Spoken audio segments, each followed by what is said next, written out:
Assalamualaikum warahmatullahi wabarakatuh. Gimana kabarnya anak-anak hari ini? Semoga kalian semua dalam keadaan baik-baik saja dan dalam lindungan Allah Subhanahu wa taala. Amin. Di kesempatan kali ini saya akan menyampaikan terkait manajemen peserta didik di mata kuliah manajemen peserta didik, yaitu dengan judul Konsep Dasar Manajemen Peserta Didik dan Implementasi dalam Pendidikan Islam. Ya, ini jadi nanti kita sedikit korelasikan antara konsep dasar manajemen pendidikan Islam dan diimplementasikan dalam pendidikan Islam itu sendiri seperti apa. Nah, outline mata kuliah hari ini ada 4 poin yang akan kita bahas. Yang pertama tentang definisi manajemen itu apa, kemudian definisi manajemen peserta didik, lalu tujuan manajemen peserta didik, serta urgensi manajemen peserta didik. Nah, ini kita manajemen itu apa? Secara umum adalah proses perencanaan, pengorganisasian, pengarahan, dan pengendalian sumber daya untuk mencapai tujuan secara efektif. Komponen utamanya apa? Yaitu tentang perencanaan atau planning. Yang kedua adalah pengorganisasian atau organizing yang kita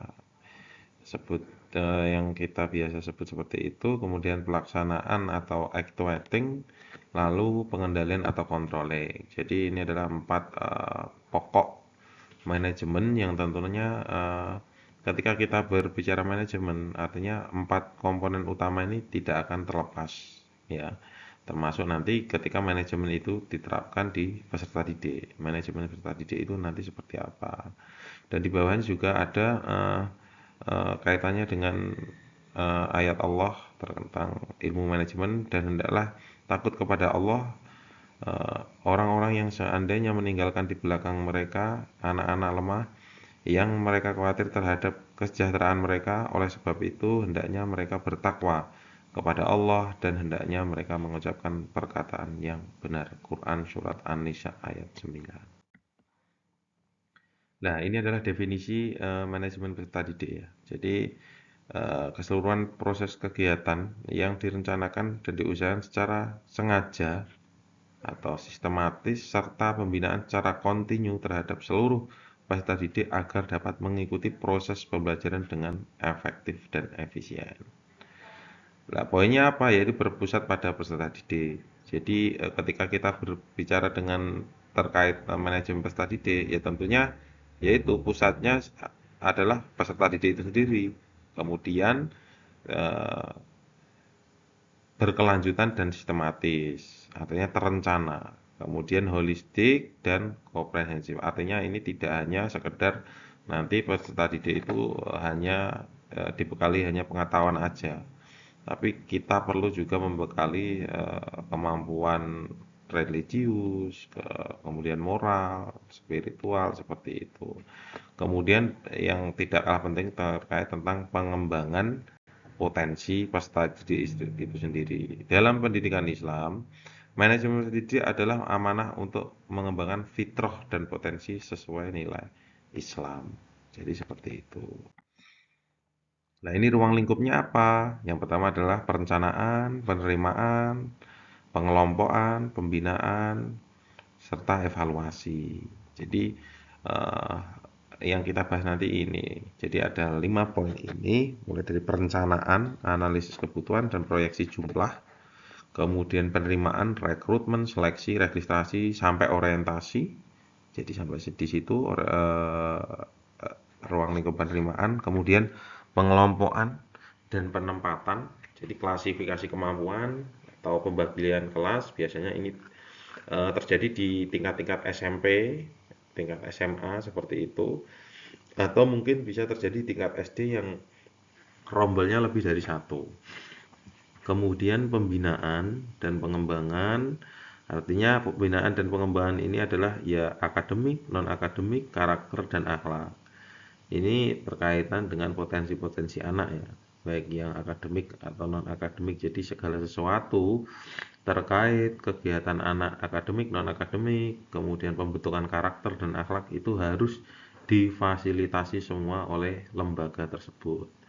Kemudian yang terakhir adalah evaluasi dan tindak lanjut. Biasanya ini adalah penilaian-penilaian hasil belajar. Setiap ulangan atau ulangan tiap selesai menyelesaikan satu materi, ulangan atau penyelesaian hasil belajar seperti UTS dan UAS itu.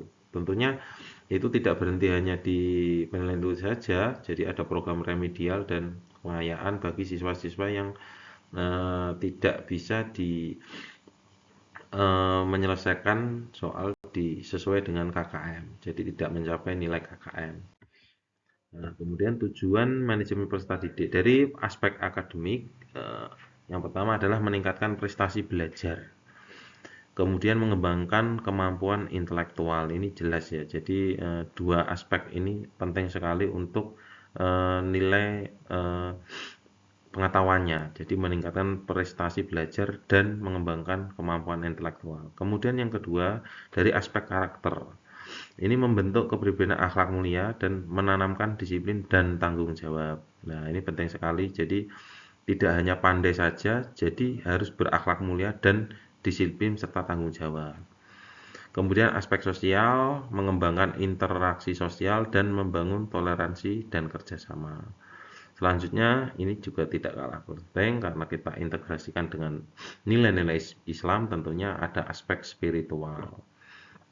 Nah, aspek spiritual ini memuat yaitu memperkuat keimanan dan ketakwaan. Jadi ini maknanya sangat luar biasa sekali ketika berbicara tentang iman dan takwa. Kemudian membentuk generasi rebani yang artinya takut terhadap sang pencipta yaitu Allah Subhanahu wa taala. Jadi seperti itu. Nah, kemudian tahapannya ada tujuan berdasarkan tahapan ya. Ada jangka pendek, ada jangka menengah, serta jangka panjang. Jangka pendeknya apa? Yaitu memenuhi kebutuhan administratif, mengelola kehadiran, mengatasi masalah pembelajaran harian. Jadi yang jangka pendek ini yang kiranya bisa dilakukan sehari-hari ya, yang kita lihat sehari-hari. Administrasi, mengelola kehadiran, mengatasi masalah pembelajaran. Yang ini biasanya dilakukan oleh BK, kemudian guru juga, pegawai TU, jadi seperti itu. Kemudian jangka menengahnya apa? Mencapai target kurikulum, kemudian mengembangkan bakat serta membangun kultur sekolah positif. Nah, ini penting sekali ya ketika kita berbicara kurikulum, tentunya sudah ada di dalam peraturan kurikulum apa yang harus dipakai, kemudian mengembangkan bakat apa yang atau jadi seorang guru harus bisa mengeluarkan potensi-potensi setiap anaknya. Kemudian jangka panjangnya apa? Menghasilkan lulusan yang berkualitas, mempersiapkan jenjang selanjutnya, bentuk generasi yang berkontribusi, artinya bisa bermanfaat untuk yang lainnya, tentunya untuk dirinya sendiri, untuk orang lain, baik baik orang tua, berguna bagi bangsa dan negara. Nah, urgensinya apa yaitu kompleksitas karakteristik. Jadi keberagaman latar belakang, perbedaan kemampuan dan dinamika perkembangan. Kemudian tuntutan kualitas. Jadi standar nasional, internasional, kompetensi global, kebutuhan SDM yang berkualitas. Artinya ini ketika nanti peserta didik itu sudah mencapai targetnya, tentunya harus sesuai dengan standar nasional yang sudah ada. Standarnya kemudian bisa berkompetensi di global, kemudian bisa memenuhi kebutuhan SDM yang berkualitas. Yang nilai-nilai Islamnya apa? Yaitu amanah dan tanggung jawab, yaitu kepercayaan orang tua, tanggung jawab moral, agama, dan investasi ke masa depan. Jadi itu. Kemudian selanjutnya, jadi itu yang bisa Bapak sampaikan. Kurang lebihnya mohon maaf. Sekian. Assalamualaikum warahmatullahi wabarakatuh.